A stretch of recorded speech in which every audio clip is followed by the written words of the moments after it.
अस्सलाम वालेकुम नाज़रीन कराम, आज मैं आपको अपनी स्टोरी बताने लगा हूँ कि किस तरह मैं उम्रे पे गया हूँ। हो सकता है मेरी कहानी सुन के आपको भी फ़ायदा हो और आप भी उम्रा अदा कर सकें।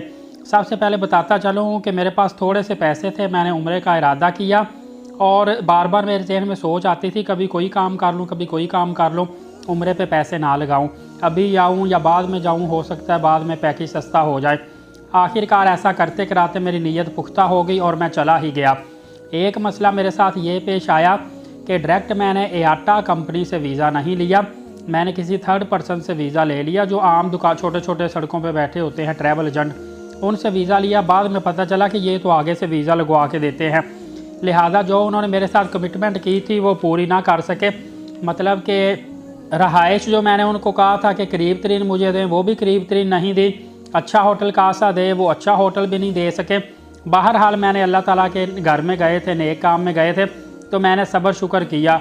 और दूर रहाइश का नुकसान ये हुआ कि वहाँ से ना तो शटल सर्विस चलती थी और पैदल ही जाना पड़ता था और कोई हल नहीं था, और तकरीबन आधा घंटा लग जाता था पैदल हरम तक जाते हुए। अगर अजान के वक्त निकलते थे होटल से तो जमात रह जाती थी। ख़रीदो फरोख्त करने वक्त हमेशा आपने भी ये आदत बनानी है, मेरी भी आदत थी कि कम से कम 4-5 दुकानों में जाके घूम फिर के चीज़ का पता करते थे, रेट पूछते थे, बारगेनिंग करते थे, जहाँ से मुनासिब हो वहाँ से ख़रीदते थे। और ये पूरी दुनिया में ही हमें ऐसा करना चाहिए और मक्का मदीना पाक में भी ऐसे ही करना चाहिए। एक गलती ये हुई कि मुझे लगा मस्जिद ऐशा जो है यहाँ से दोबारा उम्रा करना बड़ा मुश्किल होता है, मस्जिद ऐशा बहुत दूर होगी, पता नहीं कितना टाइम लगेगा, कैसे जाते हैं, कितना किराया लगेगा, इन चीज़ों का पता नहीं था। तो मैं जो 6 से 8 दिन 10 दिन उम्रे पे रहा हूँ मक्का पाक में, मैं दोबारा उम्रा ही नहीं कर सका, जो बाद में मैं बड़ा पछताया। और मैं फिर मदीना पाक चला गया, वहाँ भी रहाइश तकरीबन 1 किलोमीटर दूर थी। बहरहाल रहाइश मुझे दूर ही मिलती रही है, लेकिन सफ़र में मुश्किलात आती हैं, परेशानी तो आती रहती हैं। 40 नमाज़ें अल्हम्दुलिल्लाह मैंने मदीना पाक में अदा कर ली थी, बल्कि इसके साथ साथ तकरीबन मैंने रोज़ाना तहज्जुद की नमाज़ भी अदा की थी। तो इस तरह ये नमाज़ें मेरी बन जाती थी 48। और फिर मैंने नवाफिल वगैरह अदा करता रहा हूँ। इसके बाद मैंने खजूरें वगैरह पैक करवाई, 2 बड़े बड़े बोरों में पैक करवा के फिर वहाँ से मैं टैक्सी करवाई और होटल पे ले आया और वहाँ से गाड़ी पे रखी और फिर जुल्हुलैफा मकाम पर गए, वहाँ से हराम बांधा और वापस मक्का पाक में आ गए।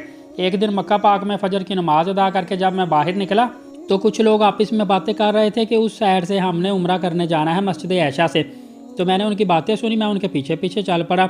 जब गया तो आगे बसें लगी हुई थी, वहाँ पे बस स्टैंड था, काफ़ी लोग बसों में सवार हो रहे थे, उनके पास एहराम थे, मेरे पास भी एहराम था। तो मैं बस में बैठ गया और मैं टिकट लेना भूल ही गया, फ्री में मैं चला गया मस्जिद ऐशा में। वहाँ पे जाके फिर मैंने एहराम बांधा, उम्रे की नीयत की और फिर वहाँ से मैं वापस उम्रा के लिए रवाना हो गया। मेरे 4 रियाल बच गए, ये मुझे फ़ायदा हुआ।